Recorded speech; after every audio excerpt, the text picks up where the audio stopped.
Bulldozer action एक बार फिर हुआ है। अशरफ की पत्नी जैनब के घर बुलडोजर चला। जैनब फातिमा का अवैध घर ध्वस्त किया गया है। वक्फ बोर्ड की जमीन पर यह अवैध निर्माण किया गया था।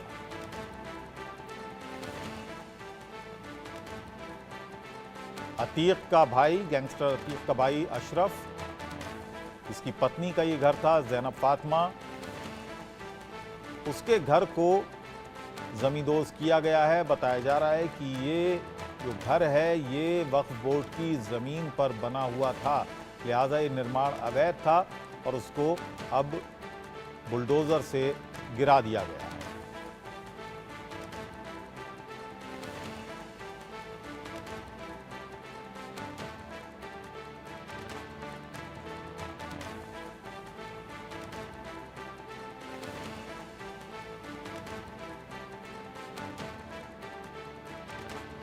आपको बता दें कि उत्तर प्रदेश में अतीक के तमाम संपत्तियों पर भी बुलडोजर चले।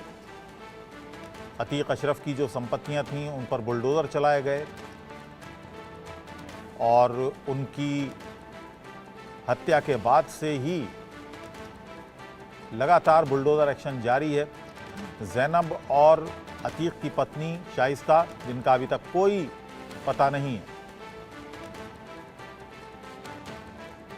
उमेश पाल हत्याकांड के जो मुख्य आरोपियों में से एक है माफिया अशरफ की पत्नी जैनब फातिमा, जिसके ऊपर 25,000 रुपए का इनाम इसमें घोषित है। उनके ऊपर लगातार पुलिस प्रशासन जो है वो शिकंजा कस रही है, उनको लगातार तलाश की रही है, लगातार उनके खिलाफ कार्रवाइयों में जुटी हुई थी। उसी क्रम में प्रयागराज पुलिस को एक बड़ी सफलता हासिल लगी जब उन्होंने पता चला कि एक वक्फ की ज़मीन थी जिसकी कीमत करीबन 50 करोड़ बताई जा रही है। उस ज़मीन पे उन्होंने आलीशान जो बंगला बनवा लिया था, ये जैनब फातिमा अपने स्वयं के रहने के लिए बनवाया था।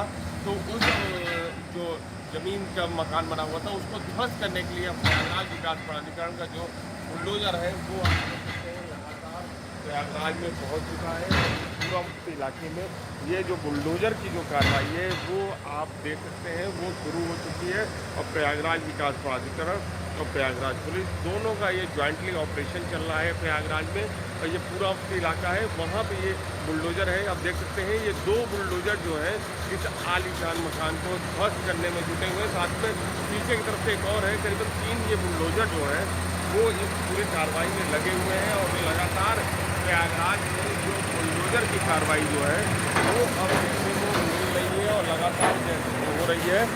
पूरा मामला है कि सन 2023 में पिछले साल 24 फरवरी को उमेश पाल की देर शाम गोली बम मार के हत्या कर दी गई थी। साथ ही उनके जो 2 सुरक्षाकर्मी थे उनको भी मौत के घाट उतार दिया था, जिसमें जो अतीक का जो बेटा था असद वो उसको गोली चलाने में नजर आया था। साथ ही अरमान, साबिर, इस तरह तमाम कई उसमें आरोपी थे।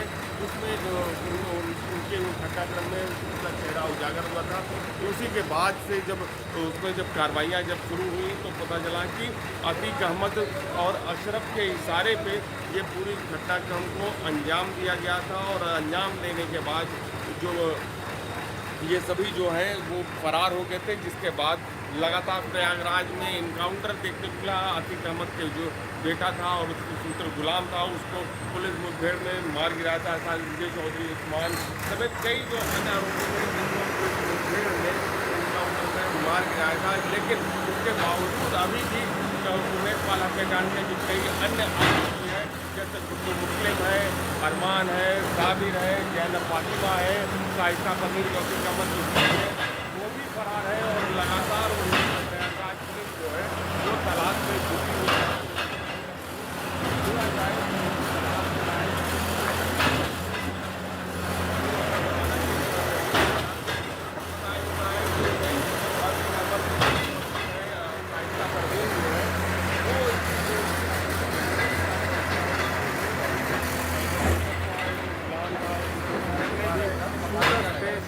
लगा हुआ लगातार जो है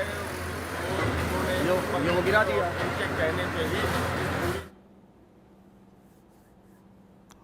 अमित श्रीवास्तव इस वक्त और जानकारी हमें दे रहे हैं। अमित, क्या इस पर जानकारी, किस इलाके में ये घर था जो जमींदोज किया गया, कब इसको इसका नोटिस सर्व किया गया था?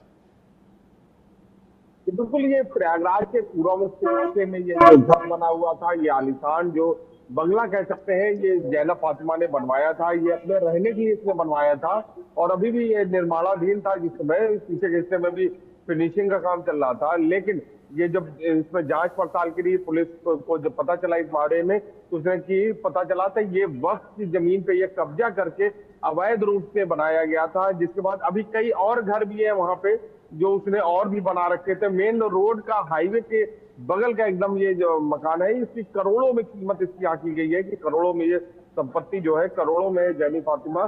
तो ये पूरी जो संपत्ति थी, जब पता चला तो इस पूरे मामले में इसमें नोटिस दर्ज की प्रयागराज विकास प्राधिकरण ने कि अपना पक्ष आके रखे। लेकिन इनके तरफ से, जैनब फातिमा की तरफ से किसी ने भी कोई पक्ष नहीं रखा। जब पक्ष नहीं रखा तो उसके बाद ये ध्वस्तीकरण की जो कार्रवाई है उसको आज अमली जामा पहनाया गया। और लेकिन आज सवाल वहाँ ये पे उठ रहा है यहाँ पर, ये वक्फ की अगर संपत्ति थी तो क्या वक्फ ने कोई मुकदमा किया था? क्या वक्फ बोर्ड की तरफ से मुकदमे के कागज या सम्मन कुछ पहुंचे थे इस घर में, इस घर के रहने वालों में या करीबियों में? क्या ये कार्रवाई पहले से चल रही थी? क्या कोर्ट के आदेश के बाद ये बुलडोजर एक्शन हुआ है या सीधे ये बुलडोजर एक्शन किया है? जी बिल्कुल, इसमें वक्त की तरफ से एक जो इसमें मुतवल्ली थे, उन्होंने बाकायदा पूर्ववर्ती थाने में मुकदमा दर्ज कराया था, जिसमें जैनब फातिमा हो और साथ ही उनके जो भाई है जैद मास्टर समेत कई अन्य लोगों के खिलाफ गंभीर धाराओं में मुकदमा दर्ज कराया गया था। जिसके बाद पुलिस जो है लगातार इन लोगों की तलाश कर रही थी। इसी क्रम में जैनब फातिमा के ऊपर 25,000 रुपए का इनाम भी घोषित किया गया। साथ ही जो जैद मास्टर है, जो उसका भाई है, जो जैनब फातिमा को, उसके ऊपर भी इनाम घोषित किया गया। अन्य जो आरोपी है उन लोगों पर इनाम घोषित किया। इन सभी के ऊपर लगातार कार्रवाई की जा रही थी, तलाश की जा रही थी, लेकिन इससे कोई भी पक्ष नहीं रखा। जब प्रयागराज विकास प्राधिकरण की तरफ से जब कोई जवाब नहीं दिया तो अंत में प्रयागराज विकास प्राधिकरण ने इसको आज ध्वस्तीकरण की कार्रवाई की है। अभी और भी कई वहां पे घर है जिसको ध्वस्त करना है, ध्वस्त करेगी प्रयागराज विकास प्राधिकरण। तो बता रही कि अभी मंडे का जैनब फातिमा का और मकान है, उसको ध्वस्त करने का कार्रवाई जो है वो बहुत जल्द इसको करने जा रहे हैं। एक और मकान है वहां पे, वो भी करें। बहुत बहुत शुक्रिया इस पूरी जानकारी के लिए। आपसे आगे अपडेट लेते रहेंगे।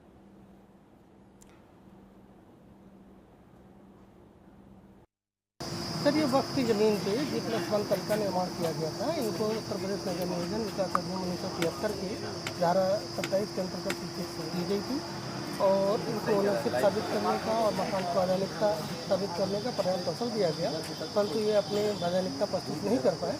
लिहाजा इनको ध्वस्तीकरण आदेश पारित हुआ था। उसी ध्वस्तीकरण आदेश के अनुपालन में ये उनका मकान आज गिराया गया। ये वक्त की जमीन पर बना हुआ है? हाँ, ये क्योंकि ये तो उन्होंने साबित करना था कि ये किस जमीन पर बना है, वो अपनी ओनरशिप साबित नहीं कर पाए, जैसे वक्त की जमीन बताई जाए। किसका मकान है ये, क्या बताया? ये निशान फातिमा के नाम से जैनब फातिमा के नाम।